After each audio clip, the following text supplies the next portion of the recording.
Carl Gustav Jung, médecin, psychiatre et fondateur de la psychologie analytique, ne parlait pas de musique d'église moderne, du moins pas directement. Mais ce qu'il a révélé sur les symboles, l'inconscient collectif et le pouvoir transformateur ou destructeur des images archétypiques s'applique ici de manière troublante. Si Jung observait aujourd'hui les scènes vibrantes de culte contemporain, il poserait sans doute une question fondamentale. Savez-vous ce que vous êtes en train d'invoquer en chantant cela? Jung n'était ni cynique ni hostile à la spiritualité. Il a passé sa vie à explorer la relation entre l'âme humaine et le sacré, mais il dénonçait vigoureusement toute forme de pratique religieuse qui court-circuite la conscience au lieu de l'élargir. Pour lui, tout ce qui agit sur l'inconscient collectif sans être intégré par la conscience individuelle devient potentiellement dangereux. Et c'est précisément là que commence notre mise en garde. Ce que peu de fidèles perçoivent, c'est que la musique religieuse moderne, en particulier dans les environnements évangéliques et charismatiques, n'est pas neutre. Elle ne se contente pas d'exprimer la foi. Elle façonne des états psychiques collectifs. Elle programme, elle imprime des images, elle amplifie certaines émotions au détriment d'autres. Elle peut faire naître l'extase ou la dépendance émotionnelle, et tout cela souvent sans que le participant en ait la moindre conscience. Ce que Jung aurait mis en lumière ici, c'est la façon dont ces chants agissent comme des vecteurs symboliques puissants, capables de pénétrer des couches profondes de la psyché sans passer par le filtre critique de l'esprit conscient. Dans ses propres mots, ce qui reste inconscient se manifeste dans la vie comme destin. Ainsi, chanter une chanson religieuse n'est jamais un acte anodin. C'est un acte psychique, une activation de forces invisibles. Et c'est justement pourquoi il est dangereux de le faire sans discernement. Car lorsque des paroles simplistes, lumineuses, rassurantes, parfois naïves, sont répétées des centaines de fois dans un état de réceptivité émotionnelle extrême, elles agissent comme des mantras. Elles contournent le raisonnement. Elles forcent la psyché à adhérer à un monde qui nie la complexité humaine. Et lorsque cette complexité finit, tôt ou tard, par ressurgir, sous forme d'angoisse, de doute, de colère ou de dépression, on ne sait plus d'où elle vient. Jung aurait vu dans cette situation un exemple classique de dissociation entre les couches de la personnalité.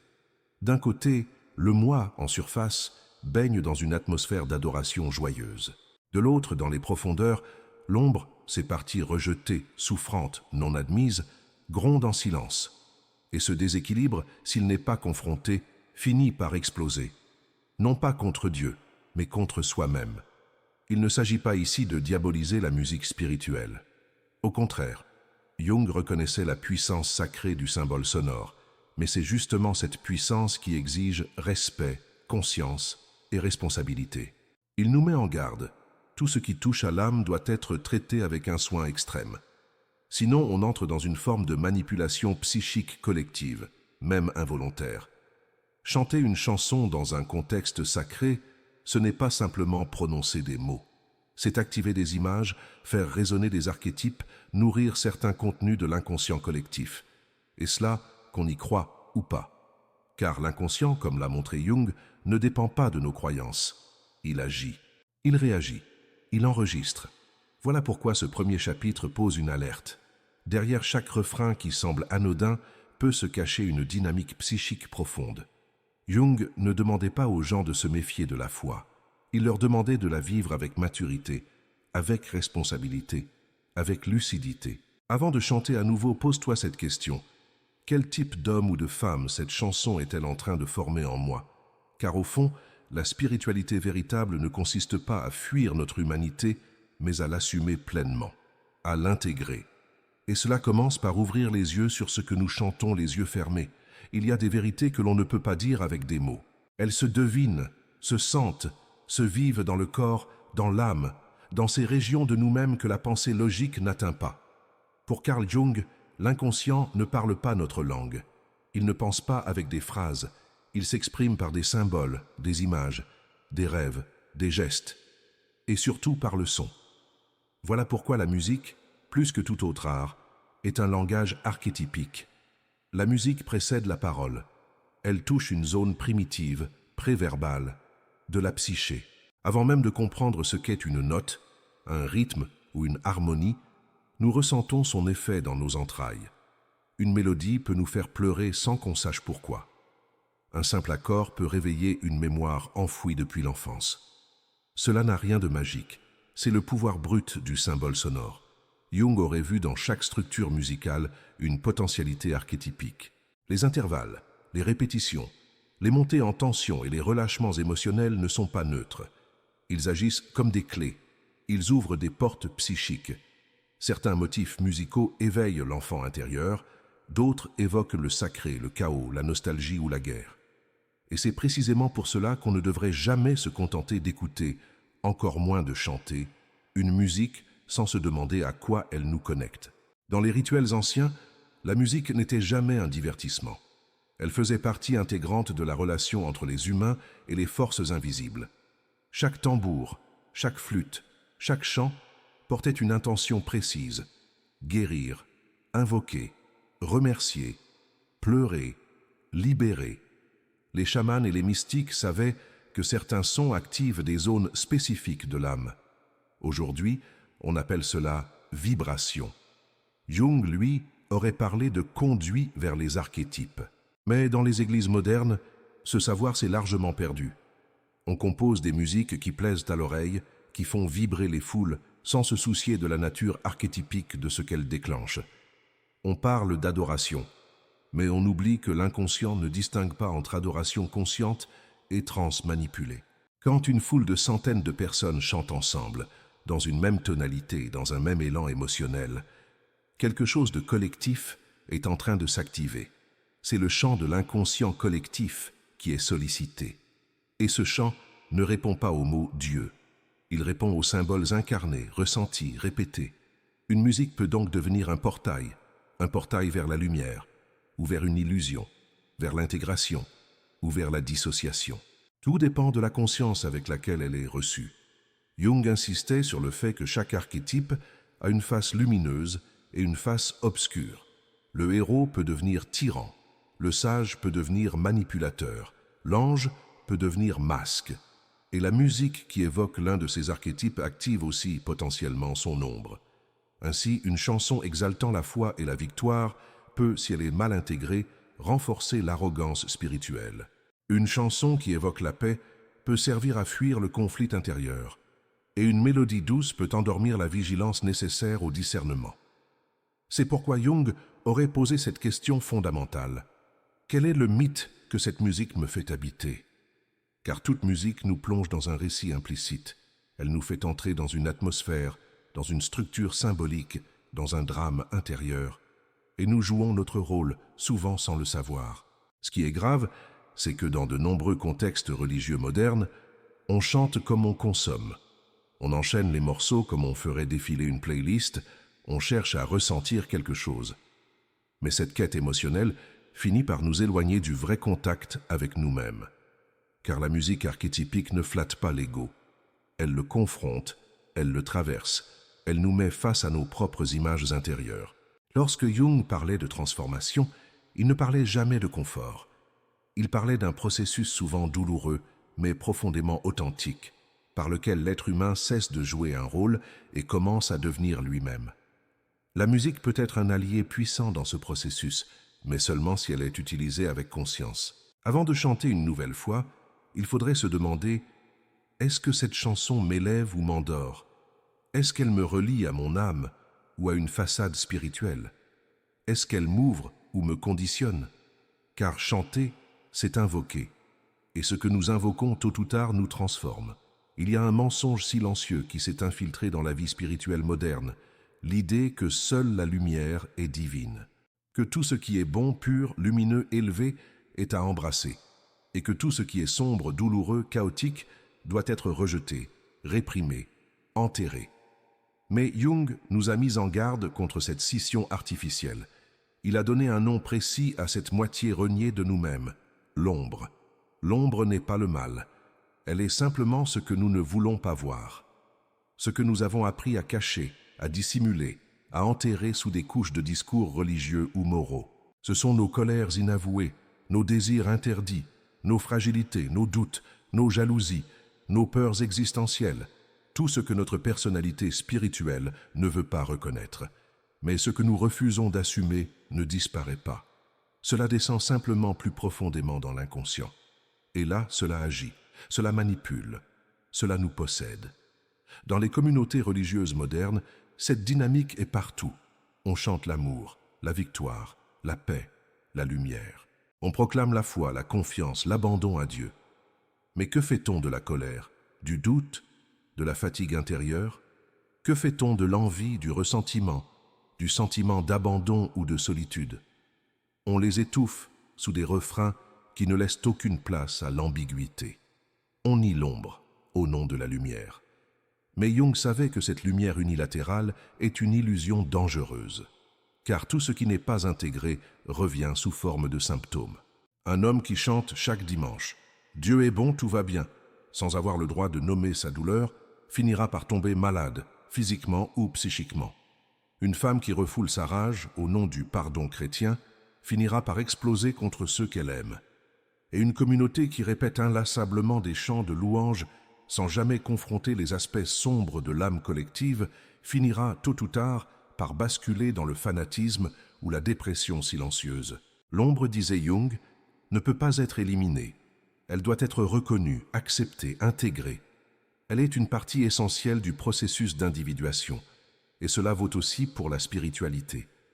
Une religion qui nie l'ombre devient toxique car elle crée un idéal inaccessible et culpabilise tout ce qui ne s'y conforme pas.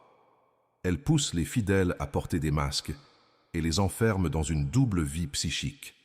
La musique, dans ce contexte, joue un rôle décisif, car elle peut soit servir à voiler l'ombre, soit à lui donner une voix. Certains chants spirituels anciens savaient cela. Les psaumes, par exemple, contiennent des cris de douleur, des appels au secours, des accusations lancées à Dieu lui-même. Ce ne sont pas des textes édulcorés. Ils reconnaissent la réalité complexe de l'âme humaine. Mais aujourd'hui, trop de musiques religieuses modernes vendent une version instagrammable de la foi, souriante, propre, euphorique. Et l'inconscient, lui, n'y croit pas. Il sait ce que nous ressentons vraiment. Jung aurait vu là un immense danger, celui d'une dissociation entre la foi proclamée et la vérité vécue. Et plus cette dissociation s'élargit, plus la psyché se fragmente. L'être humain devient instable, car il ne peut plus se reconnaître dans ce qu'il exprime. Il chante la lumière alors qu'il vit l'obscurité. Il proclame l'espoir alors qu'il ressent l'angoisse. Et ce décalage détruit lentement l'authenticité de la relation à soi et au divin. Reconnaître l'ombre dans l'expérience religieuse, ce n'est pas sombrer dans le pessimisme. C'est au contraire faire un acte de vérité.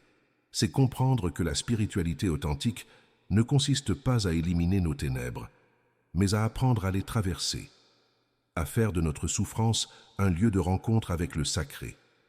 Car c'est souvent dans la nuit la plus noire que surgissent les plus grandes révélations. Avant de chanter à nouveau « Tout est sous contrôle », peut-être faudrait-il écouter ce qui, en nous, crie le contraire. Accueillir cette voix non comme une ennemie, mais comme une messagère. Jung disait « Ce que tu nies te soumet, ce que tu acceptes te transforme ».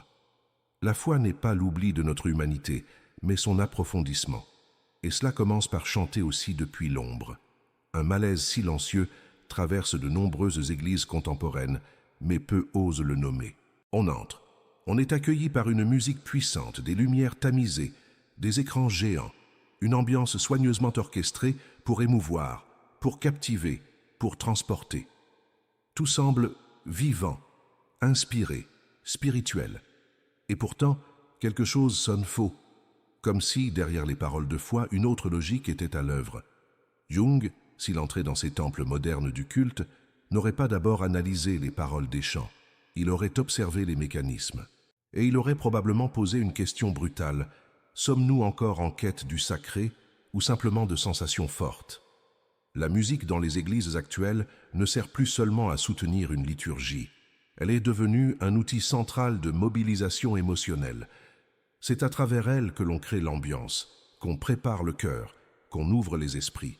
Mais qu'est-ce que cela signifie réellement? Dans bien des cas, cela revient à induire un état de réceptivité émotionnelle intense, à grand renfort de progressions harmoniques, de crescendo, de refrains répétés jusqu'à la transe. Le public ne chante plus seulement. Il est porté, submergé, parfois envahi. Et c'est là que le danger commence. car ces outils émotionnels, bien connus de l'industrie musicale et du marketing, sont désormais utilisés dans des contextes spirituels. Non pas pour manipuler consciemment, mais parce qu'ils fonctionnent, parce qu'ils font du bien, parce qu'ils attirent les gens. Mais Jung aurait immédiatement reconnu le glissement. Ce n'est plus la vérité intérieure qui guide la musique, c'est l'efficacité émotionnelle. On produit de l'émotion comme on produit un spectacle. On mesure l'impact non à la profondeur d'une expérience intérieure, mais à la quantité de larmes, de frissons ou de mains levées dans la salle. Ce que l'on nomme onction ou présence pourrait parfois n'être qu'un état d'excitation collective induit par une structure musicale bien rodée. Et cela, Jung l'aurait relié non à la foi, mais au pouvoir des archétypes mal intégrés. Car dès que l'on touche à la foule, à la répétition, à la musique, on entre dans le domaine du psychisme collectif. Et ce domaine est exploitable, consciemment ou non. Il ne faut pas se méprendre. Jung ne rejetait pas l'émotion. Il reconnaissait sa puissance, sa nécessité, son rôle dans le cheminement vers le soi. Mais il mettait en garde contre l'émotion orchestrée comme une fin en soi. Là où l'émotion authentique émerge d'un vécu réel, personnel, intégré, l'émotion manipulée crée une dépendance. Elle devient une drogue spirituelle, une habitude, un besoin de ressentir quelque chose pour se croire connecté. Et c'est ainsi que, dans beaucoup d'églises, on a remplacé la rencontre intérieure par une stimulation extérieure. On a remplacé le silence sacré par le bruit constant. On a remplacé l'attente du divin par une ingénierie émotionnelle bien rodée. Jung aurait vu là un symptôme de notre époque. L'homme moderne ne supporte plus le vide. Il ne sait plus rester face à lui-même sans distraction. Alors, il cherche dans la musique religieuse une forme d'anesthésie douce et appelle cela foi. Mais une foi qui dépend d'un climat émotionnel est une foi fragile, car la vie ne donne pas toujours de fond sonore et l'âme ne se laisse pas toujours émouvoir sur commande. Le vrai sacré, disait Jung, est ambivalent. Il contient la lumière et l'obscurité, la joie et la peur, le silence et le cri. Il ne se laisse pas programmer comme une setlist de concerts. Il survient souvent, là où on ne l'attend pas. En rendant la musique spirituelle dépendante de codes commerciaux, on vide peu à peu le rituel de sa substance. On le remplace par une performance, et cette performance devient une habitude, puis une norme, et enfin, une prison. On ne sait plus comment prier sans guitare. On ne sait plus comment pleurer sans synthétiseur. On ne sait plus comment écouter Dieu dans le silence, parce qu'on a appris à ne le reconnaître que dans les frissons. Jung nous invite à une autre voie, celle de l'intégrité psychique, de la lucidité, de l'observation intérieure. Avant de nous abandonner à une émotion collective, il nous demande « Sais-tu d'où vient ce que tu ressens? Est-ce que cela vient de toi ou est-ce induit? Est-ce que cela t'ouvre ou te conditionne ?» La musique est sacrée, oui, mais seulement si elle reste un moyen et non une fin. Sinon, elle devient un divertissement déguisé, un commerce d'émotions où l'âme, au lieu d'être honorée, est exploitée. Tout ce que nous écoutons nous façonne, mais ce que nous chantons nous transforme de l'intérieur. Jung l'avait compris profondément. Derrière chaque image, chaque symbole, chaque son, se cache une force vivante, un archétype. Et lorsqu'un groupe chante ensemble, surtout dans un contexte sacré, ce ne sont pas que des mots ou des mélodies qui sont partagés. Ce sont des figures puissantes de l'inconscient collectif qui sont invoquées, activées, nourries. La question cruciale n'est donc pas seulement « qu'est-ce que cette chanson dit ?», mais surtout « quel archétype cette chanson fait-elle vivre en moi ?» Certaines musiques spirituelles appellent le héros. On y entend la promesse de victoire, la lutte contre l'ennemi, l'appel au dépassement. Elles nous poussent à nous battre, à tenir bon, à conquérir. Dans ces moments, c'est l'archétype du guerrier lumineux qui s'éveille. Cela peut être porteur, si l'ombre du héros s'est intégrée. Mais si elle ne l'est pas, ce même chant peut nourrir l'orgueil, le besoin de contrôle, la volonté de puissance, ou encore le rejet de toute faiblesse. Le héros mal intégré devient un dominateur. Il croit servir Dieu, mais ne sert que son besoin d'importance. D'autres musiques invoquent le sage, des chants calmes, profonds, simples, qui nous tournent vers l'intérieur. Là, l'archétype guide vers la paix, l'écoute, le discernement. Mais ce sage peut lui aussi avoir son ombre. La passivité, le retrait froid, l'orgueil intellectuel. Encore une fois, tout dépend du niveau de conscience avec lequel ces figures sont appelées. Mais il y a deux autres archétypes qui, dans la musique religieuse moderne, sont activés bien plus souvent qu'on ne le croit. Le puer aeternus et le trickster. Le puer aeternus, l'enfant éternel, est charmant, lumineux, plein de vie et de foi naïve. Il est cette part de nous qui veut rester dans la magie, dans l'élan du cœur, dans la légèreté de l'abandon total. Beaucoup de chansons d'église activent ce puer. Elles parlent d'un Dieu qui nous porte, qui nous aime inconditionnellement, qui nous protège comme un Père bienveillant. Elles nous invitent à nous remettre entièrement entre ses mains, à ne plus rien porter, à faire confiance comme un enfant. Mais quand cet archétype domine sans contrepoids, il affaiblit la maturité. Il crée une dépendance au divin comme si nous étions des enfants incapables. Il empêche de grandir, de faire face, de décider par nous-mêmes. Le puer aime chanter, mais fuit le silence. Il recherche l'extase, mais redoute la solitude. Il est exalté le dimanche, mais se sent vide le lundi. Et trop souvent, c'est lui qui est nourri dans les assemblées, non pas l'adulte profond, mais l'enfant vulnérable qui cherche à être consolé. Quant au trickster, c'est l'archétype du bouffon, du provocateur, du perturbateur de l'ordre établi. Il joue avec les codes, il mélange les contraires, il détourne les règles. Dans la musique, il peut apparaître sous forme de chants qui mélangent styles profanes et sacrés, qui provoquent l'émotion par surprise, qui créent une forme d'ambiguïté spirituelle. Le trickster, mal vu par les religieux traditionnels, est pourtant très présent dans la culture contemporaine. Et certaines musiques dites chrétiennes le laissent entrer sans le nommer.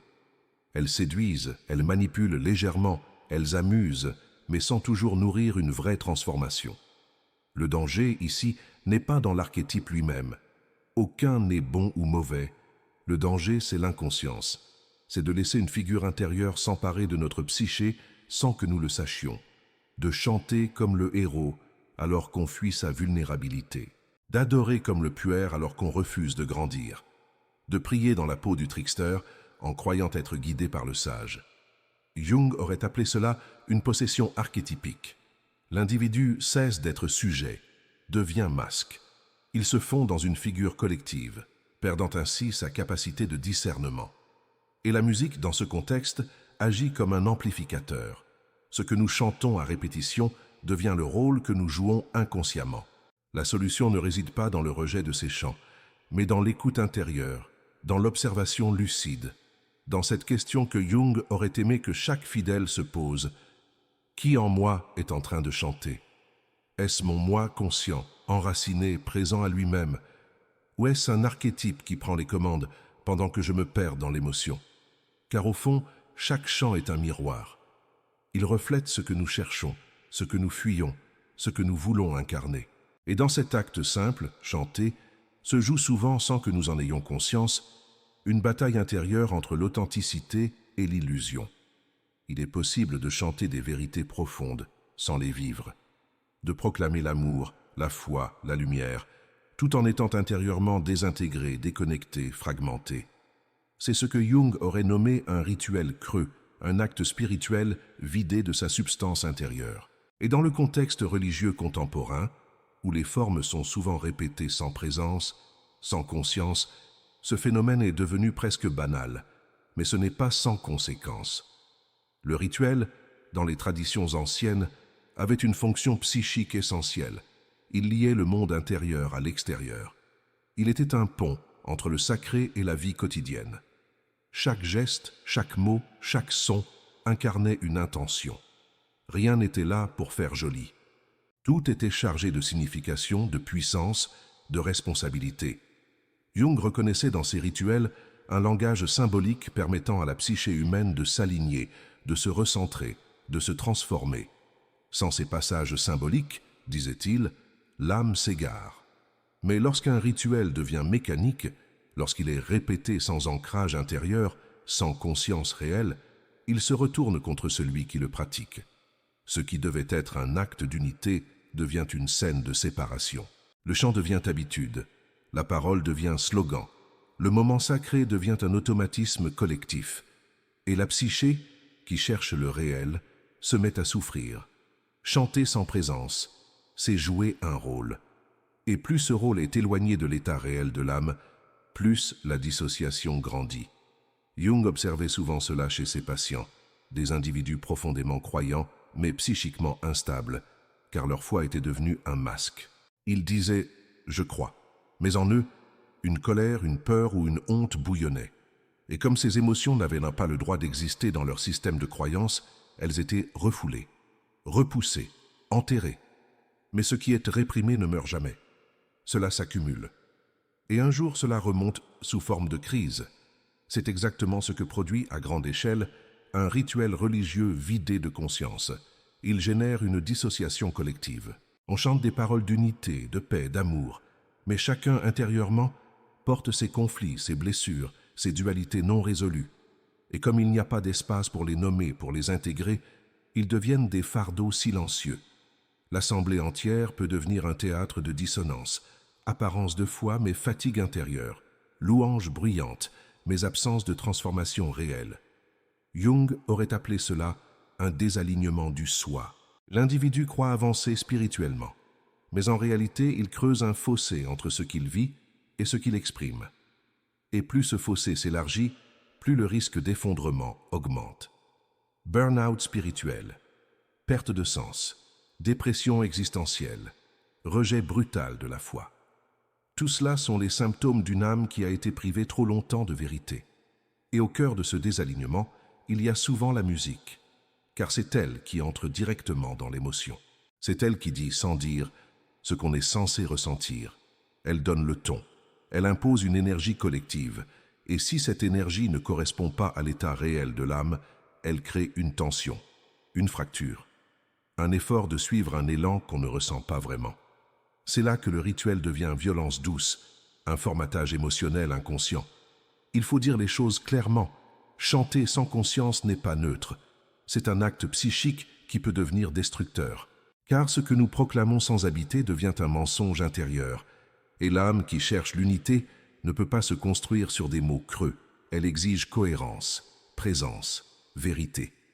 Mais tout n'est pas perdu. Il existe une voie de retour.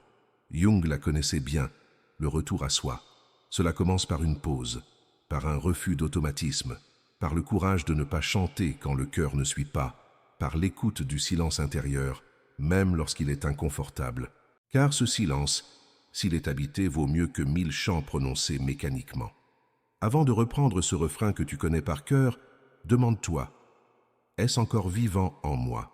Est-ce que je chante par présence ou par habitude? Est-ce que ces mots sont vrais pour moi? Ou suis-je en train de fuir quelque chose? Parce que si l'on ne chante plus depuis un lieu réel, alors il vaut mieux se taire, car parfois, le silence devient l'acte spirituel le plus puissant. Il y a des chants que l'on répète sans y penser, des refrains que l'on prononce machinalement semaine après semaine. On les chante en groupe, les yeux fermés, portés par la mélodie, persuadés que cela ne fait que du bien. Mais Jung nous inviterait à observer un phénomène plus subtil, plus profond, plus troublant. La manière dont ce que nous chantons finit par se manifester dans notre vie. Pas de façon magique, mais psychique. Pas comme une prière exaucée, mais comme une activation de schémas intérieurs qui modèlent nos comportements, nos décisions, nos rencontres, nos épreuves. C'est ce qu'il appelait la synchronicité. Pour Jung, la synchronicité est une coïncidence significative entre un événement intérieur, une pensée, une émotion, un rêve, et un événement extérieur qui reflète ce contenu psychique. Il ne s'agit pas de hasard, ni de cause à effet. Il s'agit d'une correspondance symbolique, d'un écho du monde dans l'âme, ou de l'âme dans le monde. Et lorsque ces contenus intérieurs sont activés puissamment, régulièrement, collectivement, comme dans les chants répétés dans une église, alors la synchronicité devient presque inévitable. Chanter la peur du mal, l'attente du combat, l'idée que le monde est dangereux et Dieu seul me protège, c'est inscrire dans la psyché un schéma de menace. Et sans qu'on s'en rende compte, ce schéma attire des situations de tension, d'angoisse, d'opposition. Non parce que Dieu nous teste, mais parce que la psyché agit comme un filtre. Elle attire ce qui résonne avec son contenu. Elle projette ses représentations sur les événements. Elle les interprète en fonction de ce qu'elle porte en elle et finit par créer la réalité qu'elle redoute. À l'inverse, un chant qui nourrit la gratitude, la confiance, l'acceptation consciente de l'imperfection humaine peut ouvrir la voie à des synchronicités plus paisibles, plus fécondes, plus intégratives. Mais seulement si ces paroles sont vécues de l'intérieur. Sinon, elles restent des décorations psychiques, inoffensives, parfois même contre-productives, car elles masquent un état intérieur non aligné. La synchronicité est un miroir. Elle nous montre ce que nous nourrissons, consciemment ou pas. Et les chants collectifs, dans ce contexte, agissent comme des catalyseurs. Ils intensifient les contenus psychiques communs. Ce que nous chantons ensemble, encore et encore, devient une forme d'invocation. Pas au sens magique du terme, mais au sens psychique, symbolique, énergétique.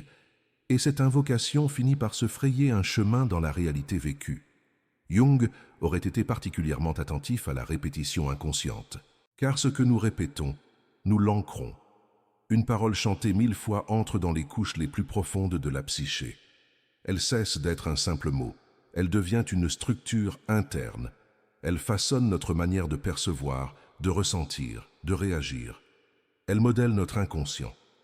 Et l'inconscient, lui, agit sans que nous en ayons conscience. Un refrain qui affirme « Je suis indigne, mais Dieu est bon » peut paraître humble et sincère. Mais si cette image est chantée encore et encore, elle peut finir par inscrire en nous une représentation fixe de notre propre valeur.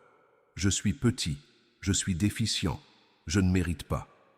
Et cette croyance silencieuse orientera nos choix, nos relations, nos rêves, nos limites.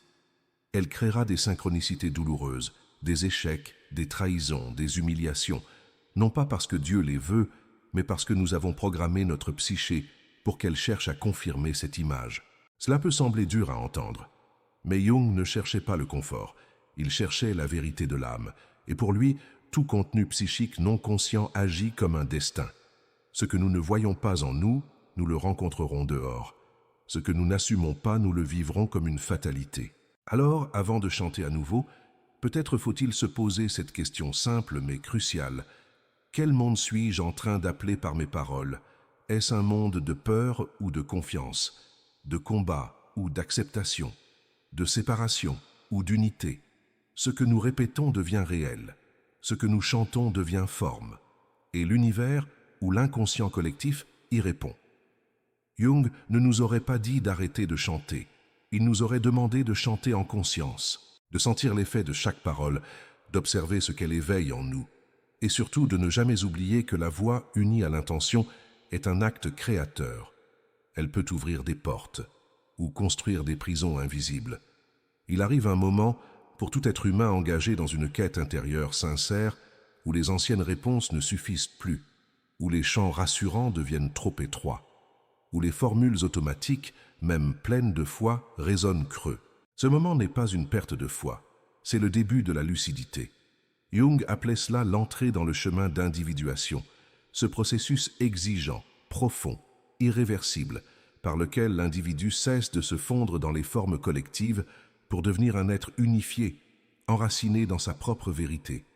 Dans ce chemin, rien n'est rejeté, mais tout doit être vu, conscientisé, intégré, et cela inclut la musique. Parce que la musique, surtout celle que nous chantons dans un contexte sacré, agit comme un outil de programmation intérieure. Elle peut éveiller, guérir, élever, mais elle peut aussi conditionner, distraire, affaiblir. La frontière est subtile, et le seul antidote dans la perspective jungienne, c'est le discernement. Un discernement non pas moral, mais psychique, une capacité à écouter au-delà du son, à percevoir ce que la musique active en nous, à sentir si elle vient amplifier une vérité intérieure ou si elle cherche à en couvrir une. Sur le chemin de l'individuation, la question n'est plus « est-ce que cette chanson est chrétienne ?» ou « est-ce qu'elle est belle ?» La vraie question devient « est-ce que cette musique m'aligne ou me distrait de moi-même ?» Le silence devient alors un guide essentiel, non pas un silence vide, gênant, imposé, mais un silence habité. Un espace intérieur où l'on peut enfin entendre sa propre voix, celle qui ne répète pas des refrains appris, mais qui formule ce qui est vrai ici, maintenant. Ce silence est le contraire du vide. Il est plein de soi, il est présence. Et Jung savait que sans cet espace, aucune transformation authentique n'est possible. Car tant que nous sommes saturés de sons, de paroles, de musiques extérieures, nous ne pouvons pas descendre dans les profondeurs de notre être. Sur ce chemin, il devient alors vital de désapprendre, de laisser tomber parfois certains chants aimés depuis des années, non par rébellion, mais par fidélité à sa propre évolution. Car ce que l'on chantait à 20 ans avec candeur ne peut plus être chanté à 50 ans sans devenir mensonge. L'âme mûrit. Elle ne se nourrit plus de slogans. Elle veut du vrai, du nu, du juste. Et parfois, cela veut dire rester en silence au milieu d'une assemblée qui chante, non pas par orgueil, mais par cohérence intérieure. Jung ne nous appelait pas à nous couper du collectif, mais à y entrer en conscience, à ne pas devenir une marionnette d'émotions dirigées, à choisir ce que l'on accueille, ce que l'on répète, ce que l'on laisse résonner dans son cœur. Il ne s'agit pas de tout analyser avec froideur, mais de se laisser toucher uniquement par ce qui est vivant, par ce qui fait vibrer l'âme entière, sans tricherie. Cela suppose une forme de solitude intérieure. Le courage d'être un peu à côté, de ne pas toujours suivre l'élan commun. C'est le prix de l'intégrité psychique, mais c'est aussi le début de la vraie liberté. Non plus celle d'un enfant qui attend qu'on lui dise quoi croire, quoi chanter, comment ressentir, mais celle d'un être adulte relié à sa propre source, capable d'aimer sans se perdre. Et alors, quelque chose change. La musique, au lieu d'être un conditionnement, devient un miroir, un révélateur, un chemin. Chaque note, chaque mot, chaque vibration devient une occasion de descendre plus profondément en soi, de se laisser toucher par ce qui est essentiel. Ce n'est plus le bruit qui compte, mais la justesse. Sur le chemin de l'individuation, on n'a plus besoin de prouver sa foi par le volume d'un chant. On n'a plus besoin de ressentir quelque chose pour se sentir connecté. On cherche la cohérence, pas l'émotion, la vérité, pas le frisson. Et parfois, ce que l'on découvre, dans ce silence enfin retrouvé, c'est une musique tout autre. Une voix intérieure, claire, ancienne, oubliée. Celle de l'âme, celle du soi. Et cette voix-là ne crie pas. Elle ne répète rien. Elle murmure ce que nous avons toujours su, au fond. Nous ne sommes pas venus ici pour chanter ce que les autres attendent. Nous sommes venus pour devenir qui nous sommes. Il ne s'agit pas d'arrêter de chanter. Il ne s'agit pas non plus de soupçonner chaque note, chaque parole, chaque émotion. Ce que Jung nous a appris n'est pas la peur du symbole, mais la nécessité de lui rendre sa dignité. Ce que nous avons vu à travers ce parcours, de l'ombre refoulée aux archétypes activés, du rituel vidé à la synchronicité vivante, c'est une vérité fondamentale. Toute musique spirituelle est un acte psychique. Elle ne flotte pas dans l'air. Elle s'imprime en nous. Elle façonne. Elle inscrit. Elle ouvre des portes, ou elle les referme. Dans un monde où l'on consomme la foi comme on consomme un spectacle, il est devenu révolutionnaire d'écouter, vraiment écouter, ce que l'on chante. De sentir, sans fuir, ce que chaque parole fait résonner en soi. De reconnaître que la musique peut aussi être un outil de manipulation émotionnelle, même involontaire, et que toute répétition sans conscience crée une emprise douce, une programmation invisible. Mais nous ne sommes pas condamnés à subir cela. Nous avons en nous la capacité de voir, de choisir, de discerner. Et c'est là que commence la responsabilité psychologique. Ce n'est pas une obligation extérieure, c'est une exigence intérieure, un appel à l'honnêteté avec soi-même. Avant de chanter une phrase 1000 fois, il est juste de se demander « Est-ce que je crois vraiment cela ?» Avant de fermer les yeux dans l'émotion collective, il est juste de s'arrêter un instant. Qu'est-ce que je ressens vraiment, là, maintenant ? Avant de proclamer que tout est sous contrôle ou que je suis libre, il est sain de regarder honnêtement ce qui, en nous, doute encore, résiste, saigne peut-être. Jung n'a jamais opposé la spiritualité à la psychologie. Il a simplement rappelé que la vraie spiritualité passe par la totalité de l'être humain, qu'elle ne peut pas faire l'impasse sur l'ombre, sur le corps, sur l'histoire personnelle, que chanter sans conscience peut devenir un acte de fuite, alors que chanter avec l'âme devient un acte de transformation. Ce n'est pas le chant qui élève, c'est la présence dans le chant. Ce n'est pas la parole sacrée qui sauve, c'est la vérité qu'elle réveille en nous, si nous sommes prêts à l'accueillir. Alors oui, il est temps d'écouter autrement, d'oser le silence quand la musique ne résonne plus, de choisir ses chants comme on choisit ses pensées, ses gestes, ses engagements. Non plus pour plaire, non plus pour se fondre, mais pour devenir quelqu'un qui ne répète plus, qui ne cherche plus à ressentir ce qu'il faut, mais qui ose faire de chaque mot une semence, de chaque note un lieu d'ancrage, de chaque chant un acte créateur, parce que ce que nous chantons, nous le devenons.